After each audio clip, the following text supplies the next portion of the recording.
นี่ล่ะพี่น้องเพิ่นว่าตื่นเช้าได้เวียกหลายตื่นสายได้เวียกน้อยมันแม่นความเขาเจ้าว่าอีหลีเด้อผู้เฒ่าโบราณว่าทุกครั้งที่ได้กลับมาบ้านพี่น้องเนาะข้อยก็สิเลาะแบบนี้เนาะบรรยากาศฮี้วใจอีหลีเด้พี่น้องแล้วเบิ่งเด้อจักหน่อยทั้งผู้นี่ก็สิหน่อไม้ออกนะคะพี่น้องจะได้ไปเก็บหน่อไม้มาเฮ็ดอัดถุงแล้วก็เฮ็ดหน่อไม้ส้มหน่อไม้แซวเนาะ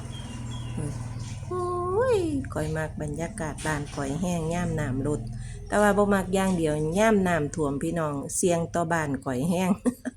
น้ำท่วมปีใดน้ำท่วมหลายก็บ่ค่อยดีปานใดพี่น้องบ้านก็ทรุดโทรมไปนำเนาะออนซ่อนบรรยากาศพี่น้องบ่พาย่างไปไกลดอกย่างส่ำนี้ก่อนมื้อนี้เนาะเอาไว้มื้อหน้าสิพาไปเบิ่งใหม่จ้ะนี่ก็เรือเจ้าประมงเพิ่นก็จอดบางลำเพิ่นก็ออกเพิ่นว่าปลาช่วงนี้บ่ค่อยถูกปานใดว่าซั่นว่าอืม ถามพ่อเลาแล้วว่าปลา